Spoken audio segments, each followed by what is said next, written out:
Alchemy, the Cosmological Yoga. This enlightened essay by Maurice Aniane is one of the most penetrating expositions of alchemy I've ever read. It grounds the Eucharistic tradition of medieval Christianity in alchemical philosophy and radiates the Eucharistic effusion into the heaviest states of matter, transubstantiating not just bread, wine, and spirit, but stone, lead, and the human body. Alchemy in medieval Christianity aimed to transfigure terrestrial substances through sacrificing inanimate matter to reveal its inner essence, which is the original divine spark of consciousness. That process revealed the divine light and presence manifest even in the heaviest of objects like lead. Christian alchemy also expressed the sacred nature of time as a stillness transmuted into moments of eternity, a beautiful idea best expressed in poetry rather than prose. In return, alchemy gave medieval Christianity a technical application in the psychocosmic realm. Part 1. The Ancient Art. Alchemy in most traditional civilizations is none other than the science of the sacrifice of terrestrial substances, the liturgy for transfiguring those crafts that deal with inanimate matter. We find it everywhere from archaic Mesopotamia to ancient China and in India throughout the ages. In these traditions, mythological in form, alchemy is not restricted to any particular place. If the spirit is everywhere, obviously it is also in a stone. When the one and only light, that of divine intelligence, is manifest in the sun, in an eagle, and in honey, it is surprising that it is also manifest in gold, that every metal is gold which does not know itself, and even in its ignorance is a state of gold.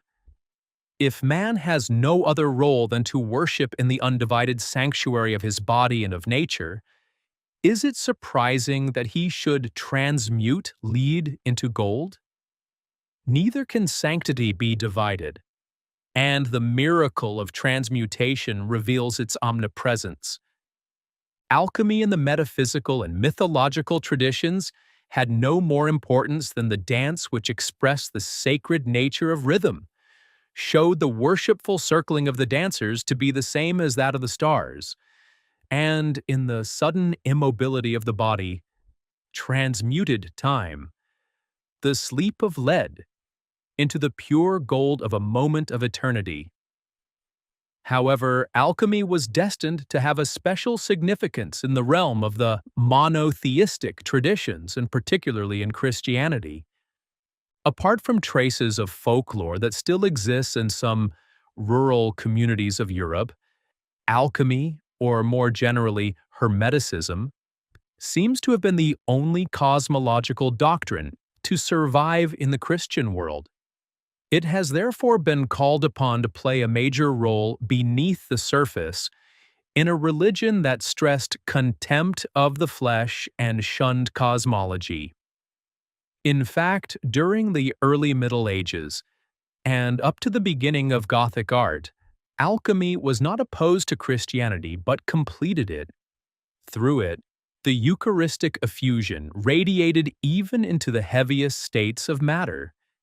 It was no longer only bread and wine that were transubstantiated, but stone, lead, the lime of bones and rocks. Vivified by Christianity, alchemy gave the latter a technical application in the psychocosmic realm, which Christianity had neglected because its aim was not to establish man in the world, but to lead him out of it.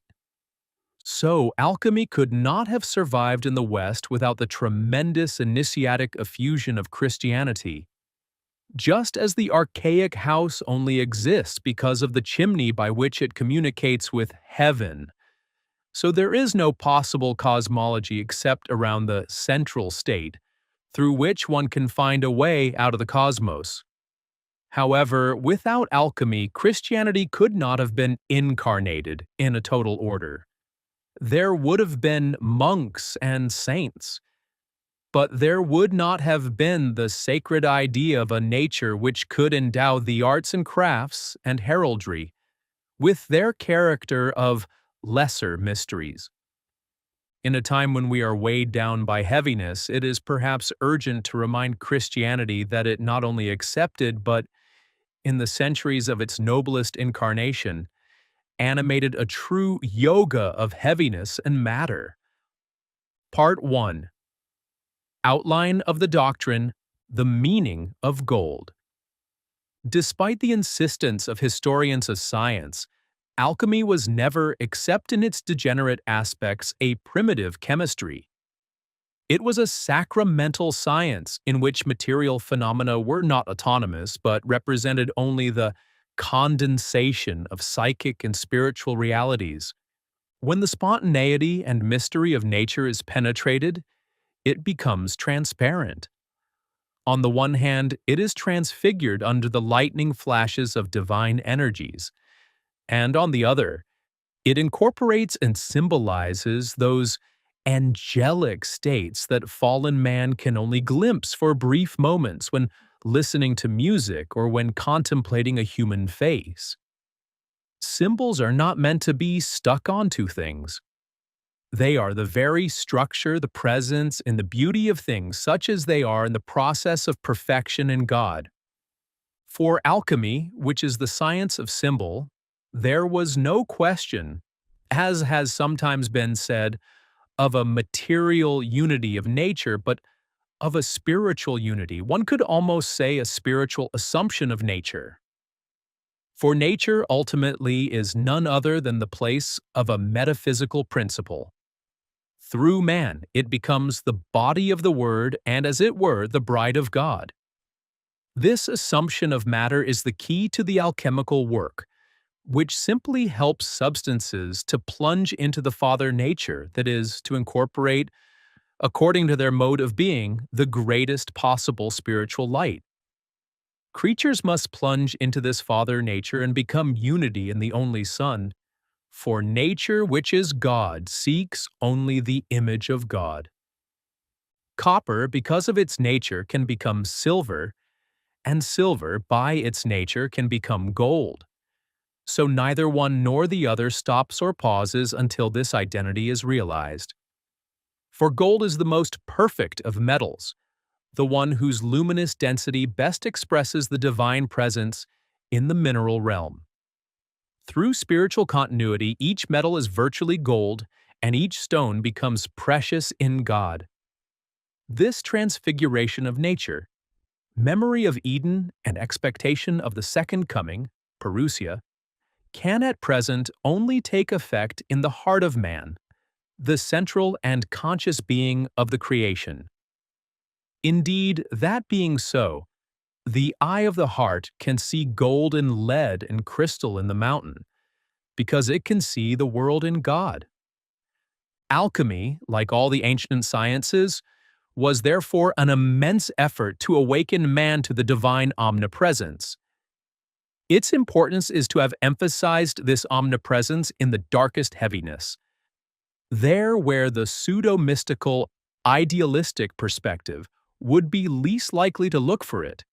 There, on the contrary, where, according to the analogical inversion of a sacramental vision, the divine omnipresence contracts and most strongly withdraws into itself.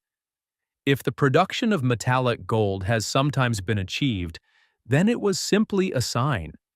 It was no more of a miracle than that of a saint whose look transforms a sinner. Just as the saint sees in the sinner the possibility of sanctity, so the alchemist sage saw in the lead the possibility of metallic sanctity, that is, of gold. And this vision was operative. But the alchemist did not seek to make metallic gold. That was not the true meaning of his work. His purpose was to unite his soul so intimately with that of the metals that he could remind them that they are in God, that is, that they are gold. The medieval alchemist actualized the word of Christ to the letter. He proclaimed the good news to all creatures. The stone is the Christ. All the Hermetic texts of the Middle Ages hopefully repeat. Through his vision of Christic gold, The alchemist could transmute every imperfect metal, but he did it only rarely, for as a saint, he knew that the time for cosmic transfiguration had not yet come. The true role of the alchemist was twofold. On the one hand, he helped nature, suffocated by human decadence, to breathe the presence of God. Offering up to God the prayer of the universe, he anchored the universe in being and renewed its existence. The texts call him king. As secret king, he confirmed the order of time and of space, the fecundity of the earth producing grain and diamond, as did the kings of ancient societies like the Emperor of China up to the beginning of the 20th century. In the second place, the alchemist, on the human plane, awakening substances and gold itself to their true nature, used them to prepare elixirs which gave longevity to the body and strength to the soul. Drinkable gold was a gold awakened to its spiritual quality and reflected in its order the immortality medicine, as St. Ambrose said of the Eucharist. The true role of the alchemist was to celebrate analogically a mass whose species were not only bread and wine, but also all of nature in its entirety. Part 2. The Logic of Alchemy. The logic of alchemy implies a twofold movement. Vertically, it was a symbolic logic, leading manifestation back to its principle, appearance to reality, word to God, a logic of reintegration. Horizontally, on the humano-cosmic plane, it was a dialectic of complementaries that emphasizes everywhere the living tension of contraries, a logic of war and love, a logic of reintegration. Alchemy implied insensation itself, a peaceful and detached love of the world. For the world of alchemy, like that of the mythological traditions whose heritage it transmitted, was a world at once living and transparent. A great, a sacred body, an immense anthropos in all respects resembling the small one. Nature, it could be said, was at once the body of God and the body of man. Everywhere was life, everywhere soul, everywhere the holy breath of God. The blood of the sun made the golden embryo grow in the matrix of the mountains. The 7 planets in the sky, the 7 metals engendered by them on earth, the 7 centers of life which from the sex to the head gravitate in man around the sun heart, were so many embodiments of the same structure of the word, and the 7 notes of the scale manifest also that music of the silence which bathes creation, halos the saints, and is immobilized in gold. That is why the alchemist, like the knight whose proud kiss delivers Melusine from her ambiguous condition, revealed in the nature which veils God, the nature that makes him manifest. Learn that the aim of the science of the ancients, which elaborated simultaneously the sciences and the virtues, is that from which all things proceed, God invisible and unmoving, whose will arouses the intelligence. Through the will and the intelligence, the soul in its unity appears. Through the soul are born the distinct natures which, in their turn, generate all the compounds. Thus, one sees that a thing can only be known if one knows what is higher than it. The soul is higher than nature, and through it, nature can be known. The intelligence is higher than the soul, and by it the soul can be known. Finally, the intelligence can no more than direct us back to what is higher than it. The one God, who encompasses the intelligence and whose essence cannot be grasped. This text, which makes remarkably clear the metaphysical background of alchemy, proves that it was essentially inner. The science of balance weighs and satisfies at once the desire of the soul of the world, which is concealed in each nature, and the desire of the divine spirit, which is concealed in the soul of the world. The alchemist reverses cosmogony, dissolving material hardenings in pure life.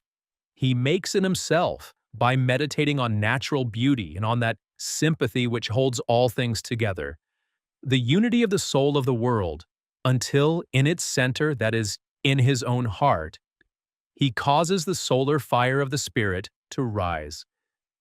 Then the fire becomes incarnate, through a higher cosmogony in which the Spirit, instead of involving itself in matter, embraces and transforms it, transforms lead into gold, and the body of man into body of glory.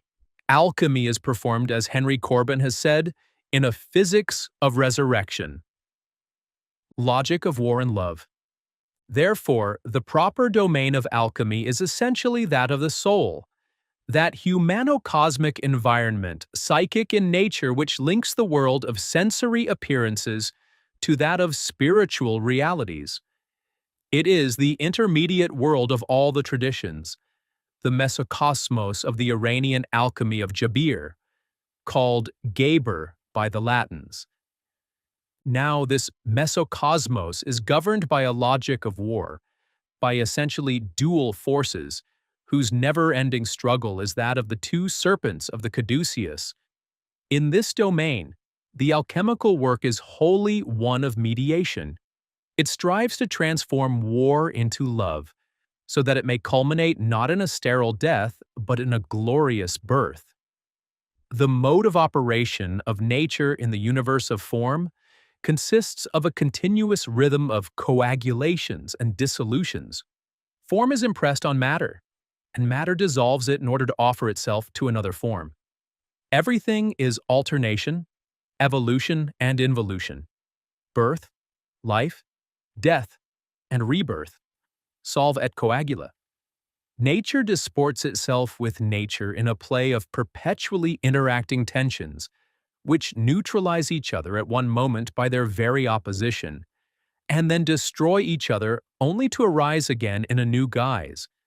Nothing symbolizes this world of dissimilarity better than the dragons, which devour each other on the pillars of certain Romanesque churches. This never-ending war which presides over the metamorphoses of nature, as well as over the interactions between men, is related by alchemy to the polarization of the two subtle forces, analogous to the Chinese yin and yang, sulfur and mercury. Common sulfur by its igneous nature, and the metal mercury because it is elusive and cannot be grasped, indeed embody these forces in their dynamic aspect. Gold and silver crystallize them in their static aspect, just as do the sun and the moon. These two poles on either side of the intermediate world, regarded as their field of force, participate closely in the two divine poles which preside over manifestation. Pure action and total nature in Sufism, Shiva and his Shakti in Tantrism. Sulfur, relatively active or essential, represents spirit in one way, while Mercury corresponds more directly to the passive and feminine nature of the soul. To sulfur are attributed two fundamental tendencies symbolized by heat and dryness. Heat or sulfuric expansiveness affirms life, expands forms. Dryness or fixation incarnates in the vital flux the divine signature which gives every being its face. Thus, the principle of sulfur, of gold, and of the sun is a principle of stability and of measure. A heritage of Greek thought, it is the virile principle of the limit. But by itself, it is only a receptacle which tends to close up again over its own emptiness. Its aspect then is an acute and terrifying harshness, in which its binding, astringent quality affirms itself as excessive attraction, constricted, and hard. It becomes a force of individuation that transforms a necessary protection into a refusal of life. In the human being, it ends by breeding abstraction and egoism. Therefore, in order that the seed may die and the heart may melt, the intervention of the complementary force of the feminine principle Mercury is needed. To mercury, alchemists also often spoke of it as water, silver, or the moon, are attributed cold and humidity. Cold or mercurial contractivity offers itself as a womb to the fixing will of sulfur. It envelops forms and gives them consistency and density. As for the humidity of mercury, it is the power that dissolves these forms once their virtualities have blossomed. Mercury thus is untamed and necessary life, as ambiguous as total nature in which it intimately participates. It is the burning thirst which, if unappeased, flares up and destroys itself. It is the viscous humidity which is wasted or dissolved in amorphous stagnation. In the human body, it manifests variously as desire for pleasure, insatiable motherhood, dull laziness, and morbidity, but is also the humble service of life, the creative submission of the Virgin of the world, who is always the servant of the Lord. This water subsists throughout all eternity, writes Boehme. It is the water of life which penetrates even death. It is also in the body of man and the body of the world. Nature, as seen by divided man, is thus basically nothing but an immense battlefield strewn with corpses. Corpses precipitated endlessly in the chemical sense by the collision of the two great forces that polarize the cosmic psychism. The sensory world in its opacity is then only a sepulchre in which the soul has buried itself. We now understand that alchemy is at the same time a science of balance and an art of marriages. It elucidates and utilizes the cosmic sexuality of sulfur and mercury, first neutralized in salt. The alchemist begins by dissolving these imperfect coagulations and by reducing their matter to soul. Then, between the sun and the moon appearing in their purity, the alchemist brings about a hierogamy that will cause them to crystallize in a perfect form, gold and the body of glory. Thus the stages of the work appear in outline. First, mortification, descent and dissolution in the waters, disappearance into the womb of the mother, the anima mundi, who devours and kills her son, that is, takes back into herself man who has gone astray in the individual condition. This is the domination of woman over man, of the moon over the sun, until the soul, restored to its original virginity, the luminous center, the spirit, is manifested. Then the regenerated sun, the solar hero, is born. In his turn, he subjugates the moon to the sun, woman to man, and trough the consummation of philosophical incest. He makes his mother into his wife, and also into his daughter. The mother generates the son, and the son generates the mother, and kills her. The female must be made to mount the male, and then the male to mount the females. Once the little child has become robust and strong enough to combat water and fire, he will put the mother who gave birth to him into his own belly. These drastic writings introduce us to the phases of the work. Part 3. The phases of the work. The alchemical texts divide the work into 3 or 4 essential phases: the work of blackening, nigredo or melanosis, the work of whitening, albedo or leucosis, and finally the work of reddening, which alchemists originally separated into 2 complementary moments, that of gold, cisternitas or xanthosis, and that of purple or transmutation of venom, iosis. The work of blackening dot. Johann Georg Gichtel, Theosophia Practica, Plate 4. The work of blackening is considered the most difficult of the operations, in comparison with which the other stages seem woman's work or child's play. Through it, man in fact separates himself from appearances and lets himself be drowned in the cosmic feminine nature. the full power of which he wishes to awaken and master.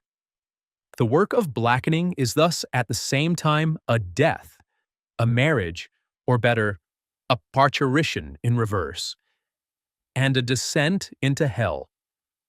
A being frees himself from death through an agony which is undergone in a vast impression of anguish, and this is the mercurial way.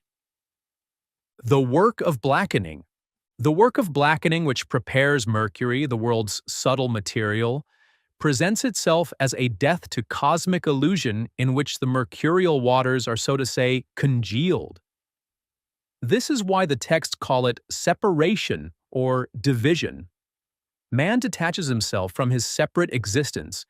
He extracts his vital force from mental and bodily attractions, from dream and from agitation. Painfully, quietly, he recollects it in himself as still water. He brings mercury back to its state of indeterminate possibility. This is the return to materia prima. He does the same in the substances that he handles in his global perception of this. Reversing the cosmogenic process of Genesis, he dissolves hardened earth into the unity of primordial water. Through discretio intellectualis, deductive powers, he distinguishes the presence of subtle forces and spiritual archetypes in the midst of the universe. He discovers the naturae discretae, the thing itself, the actual nature of things, that latent inner basis of which Geber speaks and which one could call the quantity of the world's soul that each thing has taken for itself. Then he perceives nature and his body as a cosmic interplay upon which the illusion of individuality is no longer projected. The discovery of this interplay is a marriage in which cosmic femininity prevails over masculine objectification.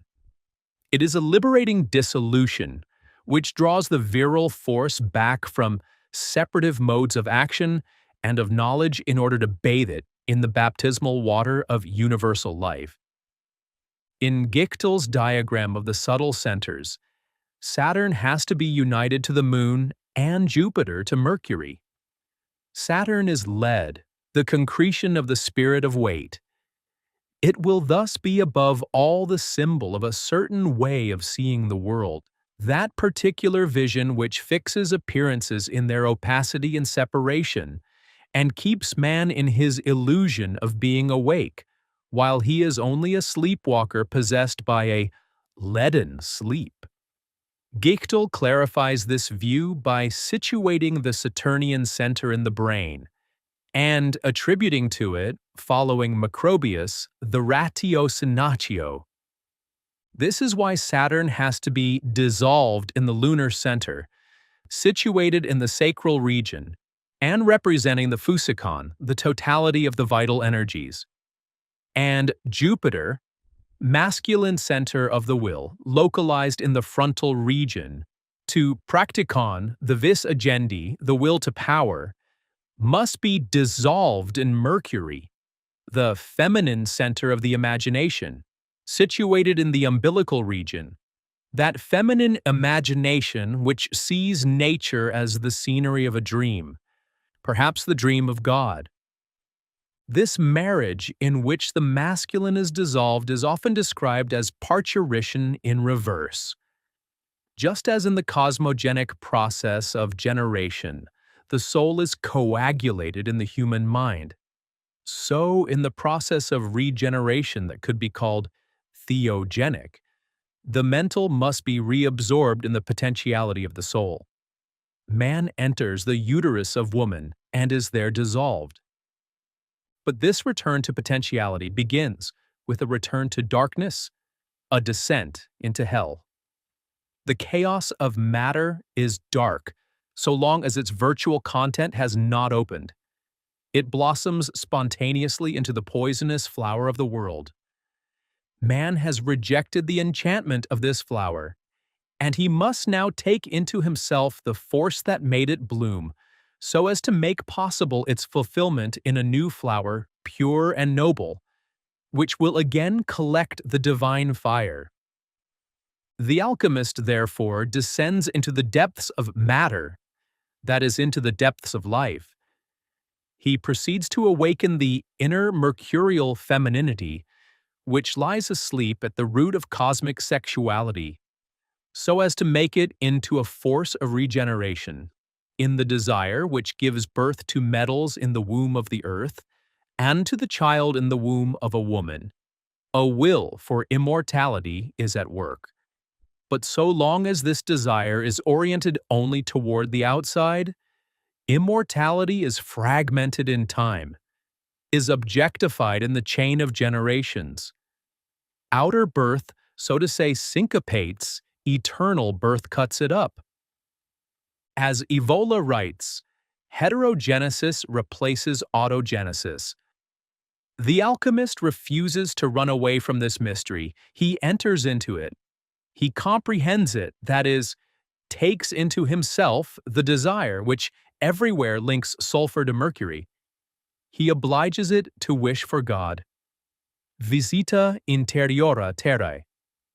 Rectificando occultum lapidem. Visit the interior of the earth.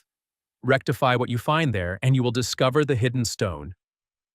To describe the descent into hell, summed up in the word vitriol, alchemy has preserved some very ancient symbols. It speaks of a night journey below the sea in which the hero, often compared to Jonah, is swallowed by a monster. But the belly of Leviathan becomes a matrix. An egg forms around the imprisoned man. It is so extremely hot there that the hero loses all his hair. Ejected by the monster, he springs forth from the primordial sea, bald as a newborn babe. The same alchemical process is portrayed in Stanley Kubrick's 2001. Man is indeed reborn, and every detail of this symbolism is weighty with significance. The sea mingled with night is the dark materia, the humidity of mercury. The monster is the Ouroboros, the guardian of the latent energy, analogous to the serpent of Kundalini in Tantric doctrine. Finally, the heat is that of passion. The hero's victory will lie in making it into a heat of self-incubation, a fervor of renewal. Then the world is no longer a grave but a womb. Fertilizing himself becomes the egg from which he will be reborn. The work of whitening. In the work of whitening, the alchemist deploys, by elevating them, the potentialities of the materia prima whose force he has just captured. One could say he opens up their sattvic dimension. He in fact discovers them not in their state of sensory obscurity, but in their subtle luminosity, in the transparency of a purified humano-cosmic psychism, through which the light of the intellect filters more and more. Whereas ordinary man knows the elements only in their telluric aspect, since he knows them only through his earthly senses themselves made of earth, the alchemist directly perceives their animic substance. Once the spirits of earth, water, air, and fire have been revealed to him, he understands the language of the birds. He rectifies these ambiguous spirits, reabsorbs them into their angelic prototypes, turns them toward God. Within him, the passions and their corresponding instincts are made cosmic, are pacified, and recover little by little their primordial innocence. Heaviness is melted in life. Life is exalted and surpassed in pure adoration. Finally, cosmic matter becomes transparent, is enraptured in the virginity of the soul of the world, eternally intoxicated with God. The alchemist, whose soul is the place of this exaltation, sees nature from within, so to say, in its immaculate conception. Paradise is still on earth, but man is far from it so long as he has not regenerated himself. In the vegetal symbolism frequently employed by alchemy, the work of whitening corresponds to the bursting forth of spring. After black winter, all the colors are manifested in a profusion of flowers, but blend little by little into the white offering of a lily. In animal symbolism, while the work of blackening corresponds to the flight of the raven, the work of whitening begins with the unfolding of the peacock's tail, pavanies, and is completed in the paradisal vision of a white swan sailing on a silver sea. Finally, in the mineral reel, which is properly that of the alchemist, the work of whitening is a baptism, a washing which purifies the metallic substance and crystallizes it as silver. Our quicksilver, which is pure, subtle, luminous, clear like spring water, transparent as crystal, and free from all blemish. Thus, the work of whitening has led the alchemist from the black, which, according to the analysis of effusion, properly represents non-color, the root of all colored forms, to the white, which is supracolor, the synthesis of all forms and the promise of spiritual transformation. In Gichtel's symbolic representation, the albedo seems to correspond to the marriage of Mars and Venus, that is, to the union of the masculine center situated immediately above the heart, in the region of the larynx, with the feminine center situated immediately below it, in the lumbar region. Here, Venus is the goddess of divine love, not of the erotic. She is the heavenly Venus, lovingly receptive to the spiritual presence.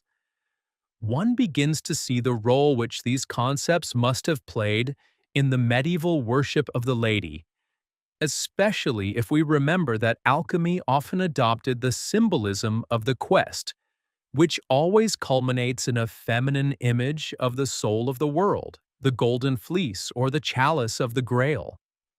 We also see how these concepts are the opposite of any search for erotic pleasure, since they are above all concerned with the restoration, in nature as in man, of a state of virginity. Alchemy views the true hero, the son of the cosmos, and savior of the macrocosm, as a man when he is able to offer a virgin soul to the embrace of the transcendent spirit. The work of reddening, in the perfect form of soul offered as a chalice, in the crystal flower where matter is in ecstasy, the spirit suddenly bursts into flame, and gold appears, solar consciousness of the omnipresence, the aurea apprehensio. Let there be no mistake. The fire here spoken of in these texts is not, or is not only, one of the elements. It is the fire which is super omnia elementa, and acts in ease, one of the tongues of the fire of the Pentecost. Xanthosis, the appearance of the gold which marks the beginning of the red work, implies a direct intervention of a transcendent power, a contact between cosmic life and its supraformal pole. In Gichtel's illustration, the dragon which enfolded the heart and restricted its radiation to touch only objects of individual affirmation is reborn after being dissolved in the virginal purity of the soul and transfigured by this contact with the divine. Its own rectified energy gives birth to gold, the solar vision of unity. Then philosophical incest and the great hierogamy of the nuptia chemicae are celebrated. The sun is united with the moon. The sulfur fixes Mercury. In man, the spirit restores life and makes it fruitful. This is the ceremonial meeting of the Red King and the White Queen. The king is crowned in gold, clothed in purple. He holds a red lily in his hand. The queen is crowned in silver and holds a white lily. Near her a white eagle has alighted, a symbol of mercurial sublimation, which is to be fixed by the now beneficent force of sulfur, symboled by the golden lion that walks close to the king. Alchemical realization in effect is essentially flesh-making, related to the sanctification of the craft and of the social authority. It does not escape from the world but seeks to enlighten it. It is indeed a royal realization, which demands fidelity to the earth. And after the ecstatic ascent of the work of Whitening, the descent which makes man the salvator macrocosmi. The symbolism which emphasizes the necessity of this return is so profuse that it is bewildering. The vessel in which the work is accomplished must remain hermetically sealed, so that the subtle part of the compound, called the angel, cannot escape, but will be forced to condense anew and to descend again and again until the residue is transformed. Within the visible body there resides a spiritual body, which Boehme compares to an oil which must be set on fire so that it may become a life of joy exalted by everything. Alchemy emphasized strength and above all the heroic virility, which the work must arouse. The alchemist is a solar hero who must make the ios, the poison of life, into an elixir of longevity. He is the lord of the serpent and of the mother. He binds the hands of the virgin, that elusive demon. He transforms torrential waters into vivifying stone. He subordinates nature which delights in itself to nature which is able to surpass itself.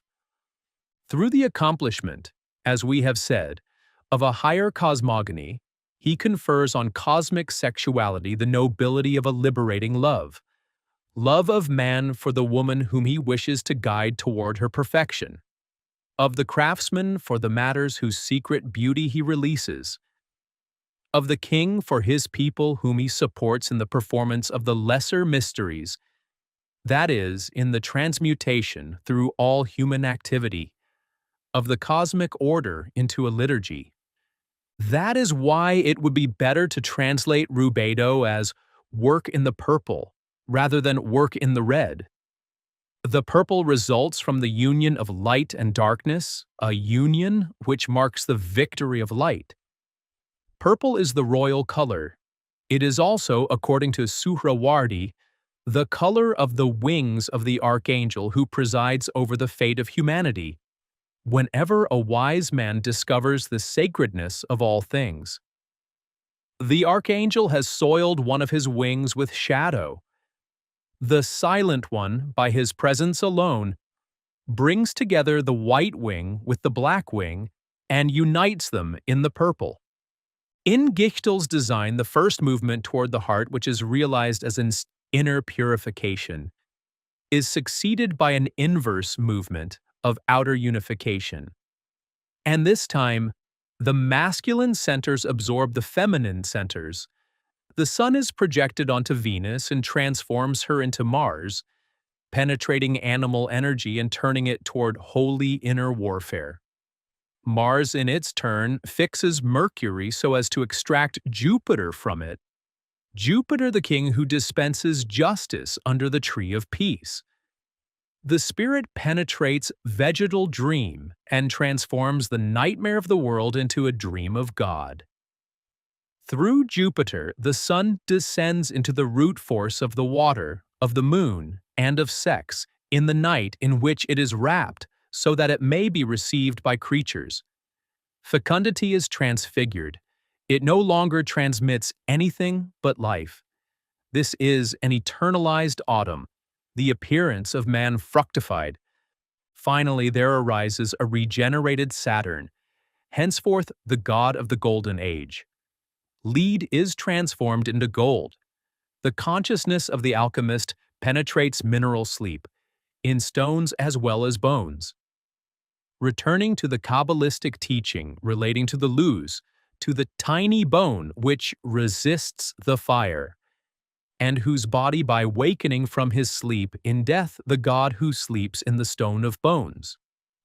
Such is the secret as it concerns chalk, the all-powerful limestone, the titanic element. It is the incorruptible body, the only useful one. Whoever has found it triumphs over privation, that is, over the absence of God. As the apokatastasis of heaviness, The transfiguration of Saturn is also the transfiguration of the Titans. From now on, the silent presence of the alchemist is a benediction on all beings. He is the secret king, the consciously central being who relates heaven and earth and ensures the good order of things. Unum ego sum et multi in me. He is a dead man bringing life. Dead to himself, become inexhaustible nourishment. In him there operates the mystery of multiplication and increase. He is the panacea, the elixir of life, drinkable gold.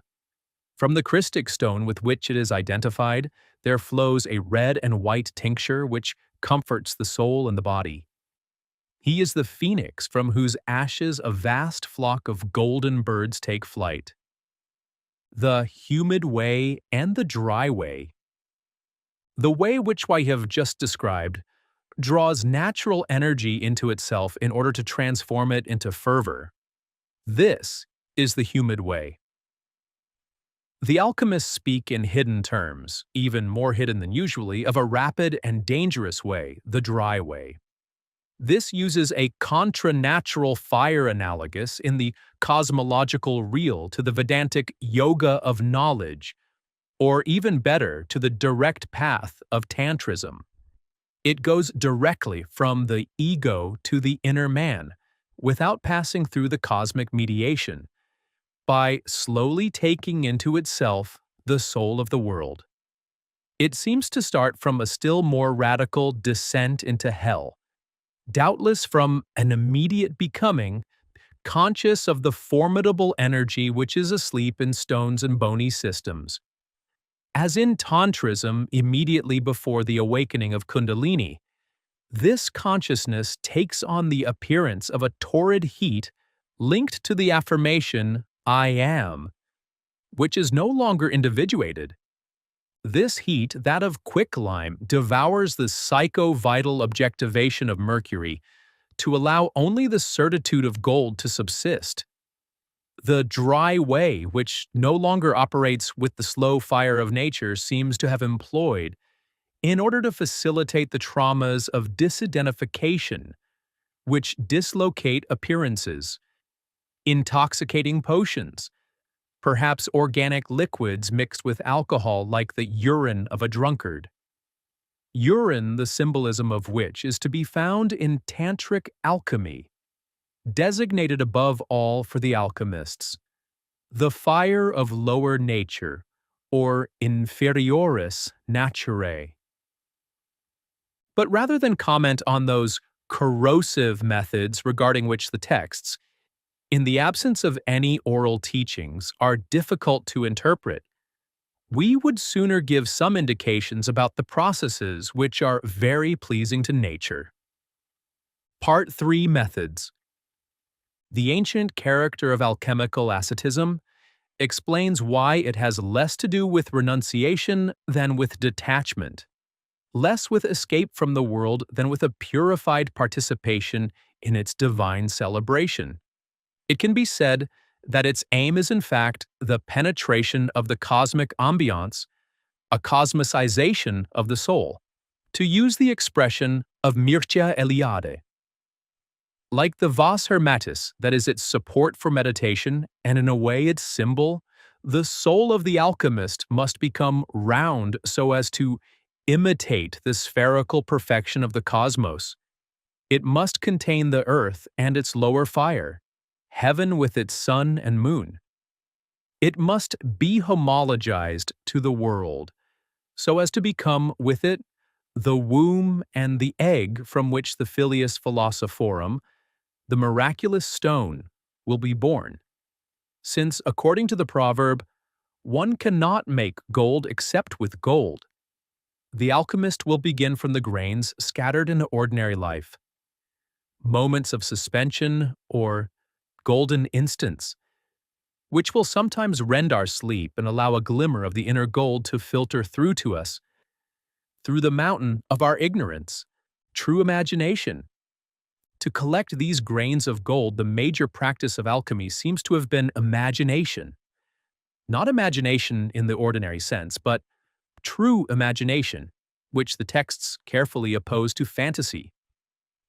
Et vid secundum naturam, de qua regenerantur corpora in visceris terrae, et hoc imaginare per veram imaginationem et non fantasticum. True imagination actually sees the subtle processes of nature and their angelic prototypes. It is the capacity to reproduce in oneself the cosmogenic unfolding, the permanent creation of the world in the sense in which all creation, finally, is only a divine imagination. It is also the faculty of interpreting biblical tales and Greco-Roman myths as ever-present realities which lead the universe back to God through the mediation of sacred time, in which there then exists but one man. The true imagination of alchemy is a vision. It sees space as a symbol and time as a liturgy. Horizontally, it penetrates the subtle ambiance. It is the star in a man, the celestial body. The astrum being, in this case, an expression derived from Paracelsus, which signifies the soul of the world. Vertically, this imagination leads cosmic life, thus deciphered back to spiritual reality. It then takes the name of meditation, in mensa diuturnitas meditationis, and consists of the prolonged and silent invocation of God, or rather of the inner angel, of the good angel.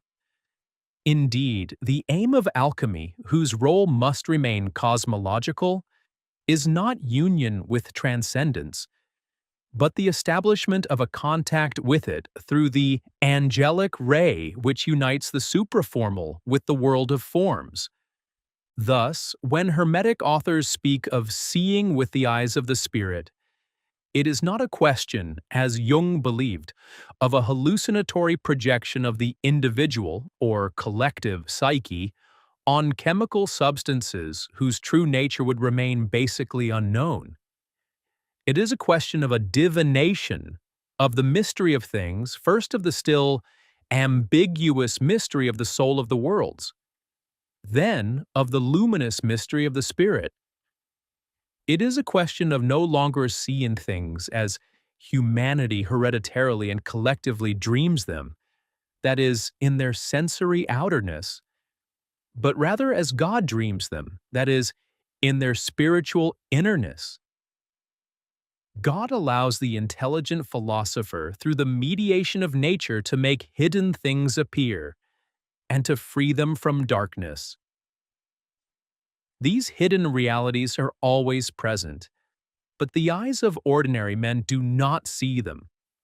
Only the eyes of the intellect and the force of the imagination which perceive with true vision. The fallen soul dreams so as to forget the absence of God, that is, death. It dreams so as to make itself a substitute for paradise.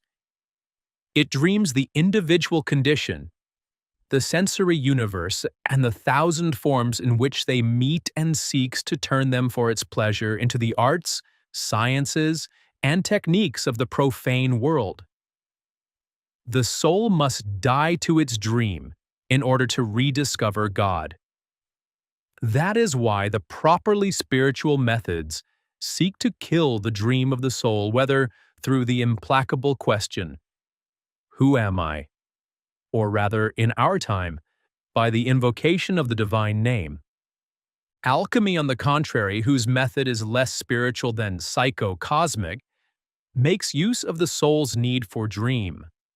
Instead of violating the soul by the drastic question or the invocation, it expands its dream to the magnitude of the universe and dissolves its individual prison through love for the beauty of the world. When the place of the dream is no longer the separated soul but the soul of the world, when the dream is no longer the viscosity of appearances but instead the virgin nature in its secret purity, then, for the awakening of the gold, the appropriate spiritual methods can intervene. Who dreams? It is asked, and the stone itself proclaims the divine name. The breath. This true poetry seems to have become incarnate through meditation on the great bodily rhythms. The texts suggest methodic use of the respiratory rhythm. After the manner of Galen and Averroes, they liken the vital spirit to a substance of psychic nature permeating the cosmic atmosphere and assimilated by man following a rhythm parallel to that of breath.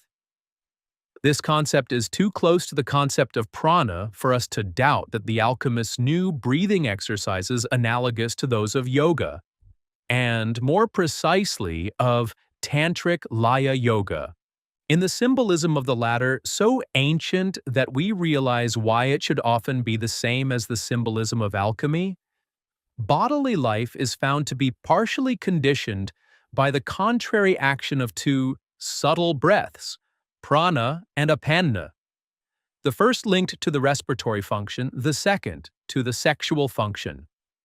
Prana tends upward toward an escape from the body, while apanna acts upon it like a cord which stays a falcon in its flight, and apana, which always fall back downward, has to rebound under the action of prana, like a ball when it strikes the earth.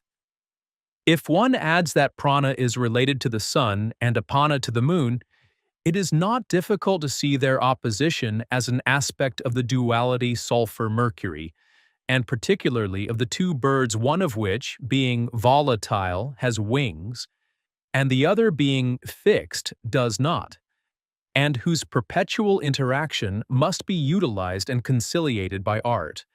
But it is not so easy to say exactly what the texts refer to in speaking about the fixed and the winged, which in the real of human alchemy might be transposed into respiratory techniques. It is easier to decipher the Hyperborean symbol of the swan, which has come down to us both in alchemy and in tantrism. In Laya Yoga, the respiration made cosmic is symbolized by the calm movement of the swan. We find this swan gliding over the silver sea of the pacified anima mundi, at the zenith of the work of Whitening. No doubt it refers to the state which the alchemists, after the initiates of ancient Greece, prayed for. May the sacred breathing breath in me. Thus, nature as a rhythm of the divine respiration corresponds to nature as a reflection of the divine imagination. The blood, the imaginative soul, is the spirit of life, say the texts, and it dwells in the blood. Concentration on the blood through the circulatory rhythm and the sensation of bodily heat seems to have played a major role in the asceticism of alchemy. The blood is the lamp of life, the support of the soul. Mercury in its modality closes to sulfur, with which it is united in the heart. In a certain way, the alchemical work can be brought back to transmutation of the blood, which, initially colored by the dark sun of the ego, is illuminated by the radiation from the heart of the world. The Arabic authors already spoke of a decomposition, which, by means of a gentle fire, transforms nature into blood. And at the other end of the history of alchemy, Pernetti affirms that dissolution, according to the philosophers, takes place nowhere else but in their blood.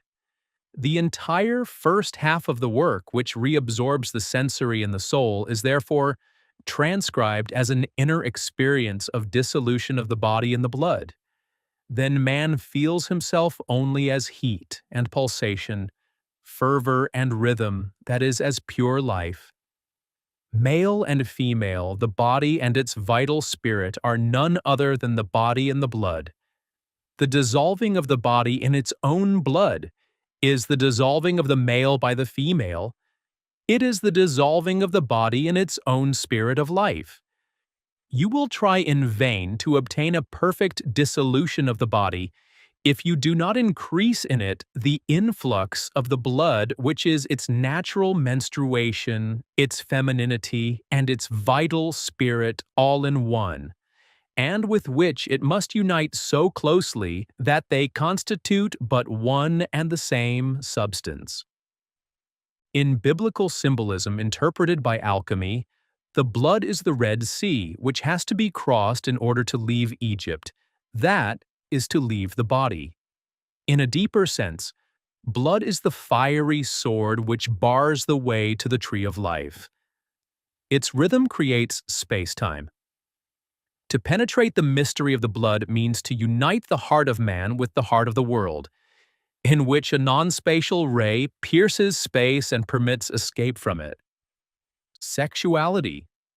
Finally, alchemy seems to have known a sacred eroticism, curiously similar to that of tantrism. Hermetic cosmology is in this realm closely linked, but in a way that is quite difficult to state precisely, to the practices in courtly love, to Provençal love, and finally to conceptions chivalry inherited from the old peasant societies of the West, through the channel of initiations of young men, and which implied a chthonic and feminine symbolism of divinity.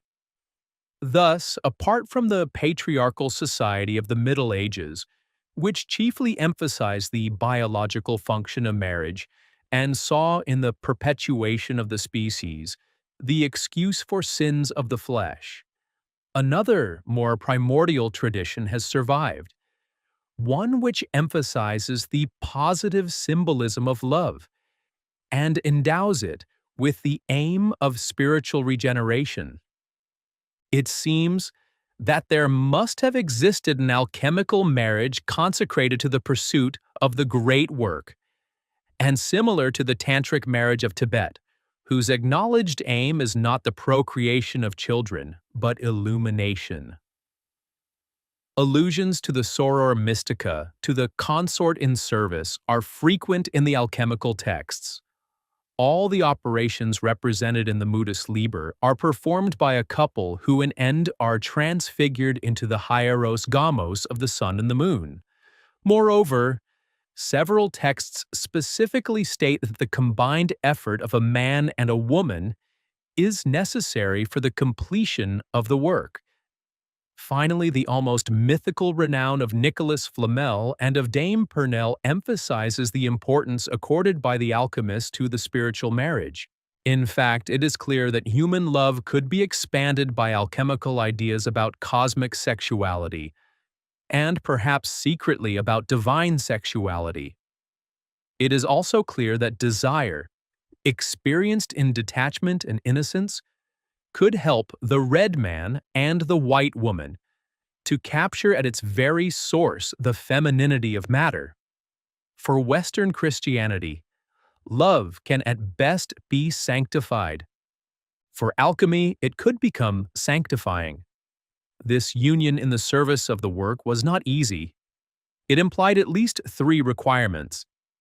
The first seems to have been an uncompromising purity and an extreme spiritual sensitivity, so that pleasure might never close up on itself, but might awaken an ever-expanding love, become less and less individual. Following the Platonic schema often used by alchemy as well as by the troubadours, such love leads from the beauty of the body to that of the soul and finally is reabsorbed in the love of God who created beauty. Thus, the unity of all the states of love could lead from the embrace which blindly transmits mort, death, to the amors, deathless, which, following the deep play on words of the courts of love, awakens the sense of eternity. The second requirement was therefore to transpose this love into cosmic love. In the end, it was no longer this man or that woman, but the sun and the moon, which were united to give birth to God. In this second operation, wrote Flamel to a painter who had illustrated one of his works, you have to put together 2 natures, the masculines and the feminine, and you have married them. That is, they form but one single body, which is the androgyne or hermaphrodite of the ancients. The man as outlined here certainly resembles me down to the last detail, and the woman depicts Purnell in a lively manner. The painter had only to represent the masculine and the feminine, but it pleased him to draw us here as them. Thus, the hermaphrodite is the aim, that is, the secret origin which impels man and woman toward one another. Just as in Eastern doctrines the child wishing to be born reunites them in a purely carnal union. In order to prepare this passage to the end, the alchemical marriage was not presented as a vague fusion, but as a meeting face to face, slowly transformed by the art into a union of complementaries. The third requirement of this love, the union of complementaries, relates the steps of the alchemical work to the relation of man and woman. The dissolving of the negative masculine in the positive feminine, the fixation of the negative feminine by the positive masculine. However, it is less a question here of successive phases than of a constant interaction that brings about more and more noble crystallizations of love until the final transmutation is achieved. This interaction is the key to the operation with two vessels, between which a vivifying and perfectly circulation has to take place. These twins, Gemini, were so arranged that the product distilled from each, its angel, might pour in order to purify it into the opaque part of the other. A creative exchange which also seems to have constituted one of the foundations of Provençal love. Everything takes place, writes Arnelli, as if Provençal erotica had tried to graft onto man the dominant quality of woman, compassion for the body, mercy, and onto woman courage and masculine virtue. This graft, which seeks to actualize the androgyne in each partner, is wonderfully symbolized by two miniatures in a 15th century manuscript, which Jung has reproduced in his work, Psychology and Alchemy. During the mortification, which is a preparation for the marriage, and which strikes both sexes simultaneously, the tree of life is seen to grow out of the belly of the man and out of the head of the woman, as if man, in order to become worthy of an authentic union, had to awaken the feminine part in himself, has to renounce the reasoning of the head in order to feel the motion of his entrails, and as a woman had to awaken her masculine part by freeing herself from the sensual and maternal despotism of her belly to take part lucidly in the vocation of man. Finally, it may be that alchemists knew not only of the marriage properly so called, but of certain erotic techniques similar to those of tantrism, and intended to awaken the energy of sex without allowing to be wasted in seminal emission. The texts often present the Greco-Roman symbol of the naked Diana, which they liken to the soul of the world, the vision of which is the goal of the work in the Whitening. Now we know that the medieval pure love, that is, love without carnal union, included the contemplation of the lady in the nude. As in tantrism, where the denudation of the virgin symbolizes purification, the garments here represented the outer appearances. This practice implied a complete sublimation. The texts predicted that the profane who dare to gaze lustfully at the naked Diana would share the fate of action transformation into an animal which would be devoured by the dogs. Finally, alchemy may have employed a mathuna, that is, a ritual sexual union, in which the sperm, in the moment of emission, is abruptly stopped and must reascend, so that the highest concentration of life that it embodies might immediately enter into movement on the psychic plane and provoke a liberating shock.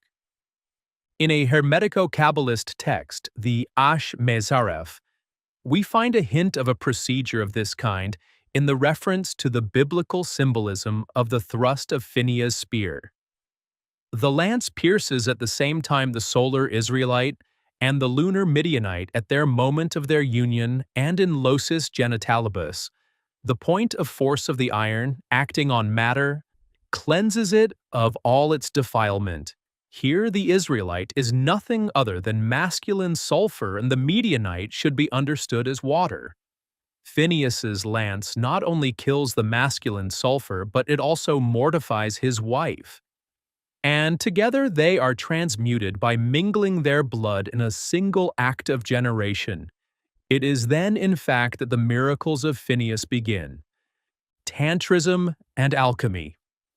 As we have frequently noted, the resemblances between tantrism and alchemy are striking.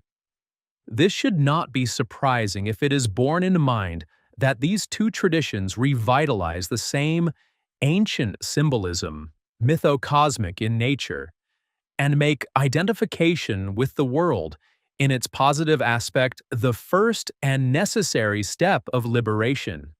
Just as alchemy has allowed the sacred character of the flesh of the world to be maintained beneath the lofty asceticism of Christianity, so tantrism seems to have been born from a lucid systematization of the concepts which underlie the deeply poetic and chastely carnal rites and myths of Hindu daily life, but which Vedantic speculation neglected more and more in favor of an apparently discursive and discarnate expression of the mystery of unity.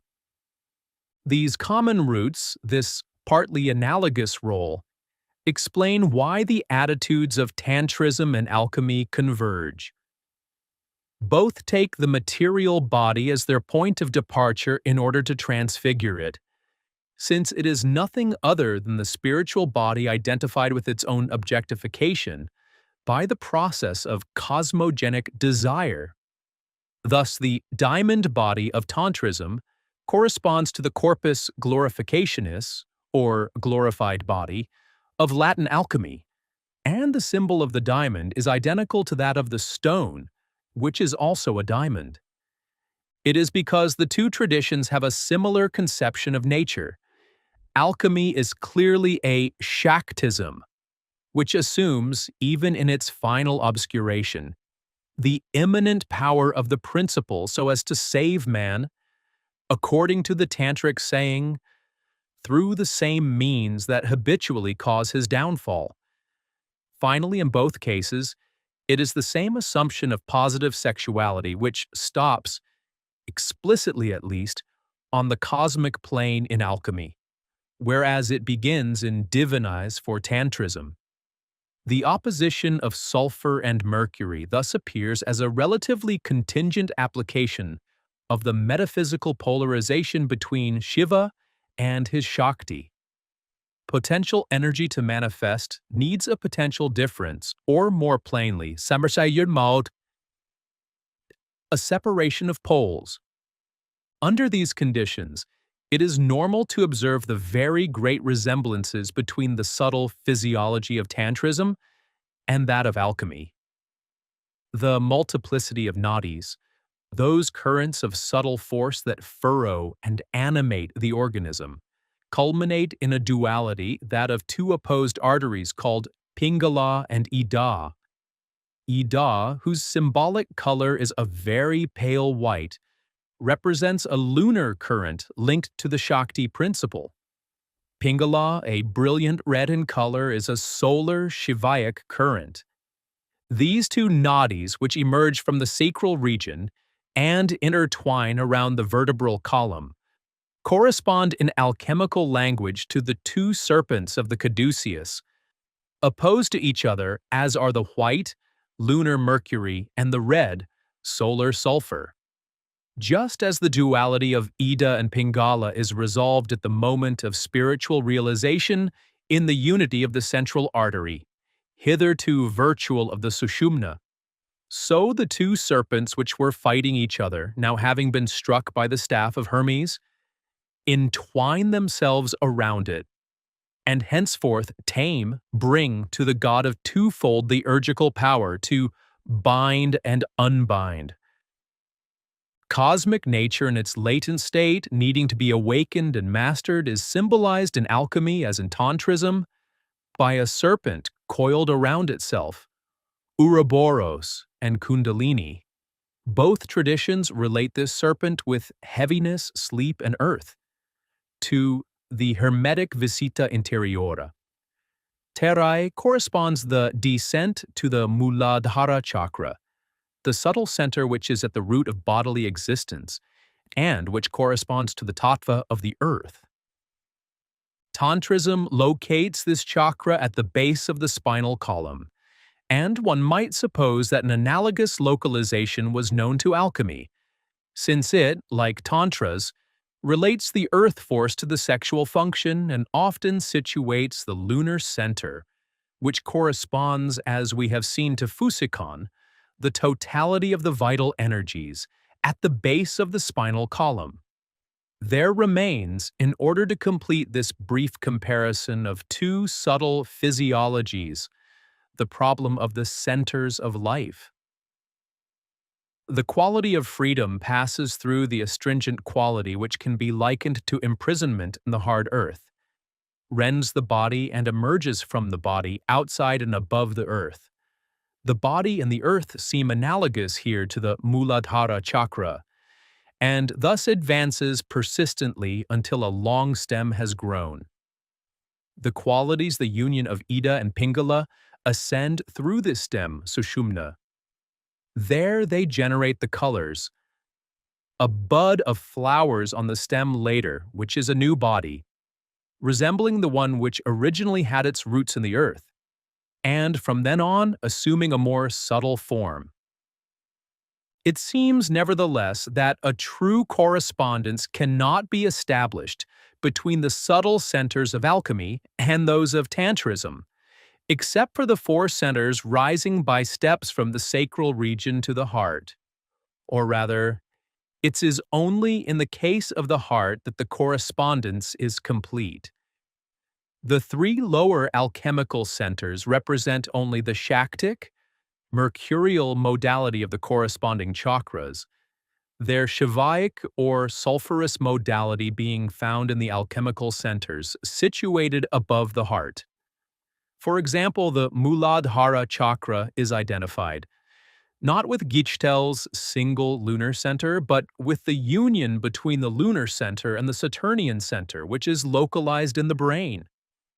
This chakra is in fact not only related to the vital force of the Kundalini, but also to the god of the earth, symbolized by the massiveness of the elephant, and which corresponds most clearly to Saturn and the heaviness of lead. The centers which alchemy places above the heart consequently have nothing to do with the chakras, whose localization is approximately the same. In tantric terms, the alchemical realization stops at the heart. This difference is easy to understand. Tantrism is an integral spiritual way, the last adaptation of the Hindu tradition. The conquest of the heart, that is, of the center of the human being, in which the supreme center is reflected, is thus in that context no more than a stage leading to the ascent toward higher states of being. The heart marks the moment where the man who has discovered his center is made cosmic. Above, the highest chakras symbolize the supraformal heavens, and the passage to the fontanelle, union with the transcendent. Alchemy, on the contrary, is a cosmological science which has never claimed to be self-sufficient. It has always been subordinate to a spiritual way of union, properly speaking. Whether one is considering the sacerdotal part of the Egyptian tradition, of Sufism, of Byzantine hesychasm, or of the great Western intellectual mystical tradition up to Meister Eckhart and even Angelicus Silesius, that is why it limits itself to establishing a contact in the heart with the solar ray of transcendence, and sees the dissolving of the world in its center as subsequent to an equally important restoration. The alchemical realization is a horizontal realization in the direction of cosmic breath. The tantric realization assumes this breath and absorbs it in a vertical that no longer has to do with space. What finally corresponds to tantrism is not medieval alchemy by itself alone, but medieval spirituality complete with its alchemical underpinnings and its purely Christian achievement. Thus, the alchemical hollow tree is not strictly identical with the tantric tree of life. One could say that it is the undoubled reflection in the cosmic environment of the root of the latter, since the trunk which is lost in the heavens leaves no other trace than the luminous center of the heart. Profoundly Christianized, situated at the point where the initiations of the guilds and of the order of chivalry come together, alchemy constituted in medieval Christianity the central doctrine of the cosmic lesser mysteries. Son of God through the mediation of Christ, the craftsman or the emperor was equally father and mediator in relation to the world, through the archetype of Hermes always represented as an aged king. This alliance was broken by certain internal disasters, which need not to be assessed here, and which took place from the end of the 12th century to the end of the 14th.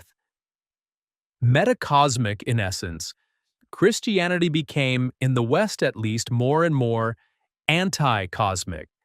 The faithful forbidden to receive the wine, that is, blood, in the communion. The long battle of moralizing usurpation waged by the papacy against the sacred function of the emperors. The autonomous and profane character ascribed to nature by Thomism. All of them are aspect of this gradual divorce of the sacred from life. For its part, alchemy became more and more enclosed in a divinized cosmos. The disappearance from the texts of Citrinitatis, the Greek Xanthosis, that is, the disappearance of the intervention of a transcendent influence in the formation of gold, emphasizes this triumph of immanentism. The opposition between the filius macrocosmi and the Son of God has made the modern world possible. Their reconciliation may perhaps be foreshadowed by the rediscovery of the profound meaning of alchemy and of the whole body of mythological traditions. For the stone is the Christ, and I tell you that if these the disciples hold their peace, the stones would immediately cry out. Alchemy of Consciousness. Dennis William Hauck's channel on the nature of consciousness and its origin in the universe. Featuring topics from the ancient wisdom of alchemy and the modern science of consciousness studies.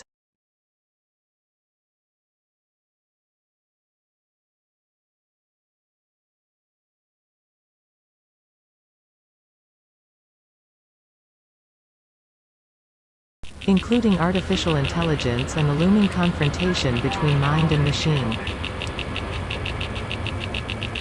Does consciousness arise in the brain, or are we the ghost in the machine? What is the relationship between consciousness, energy, and matter?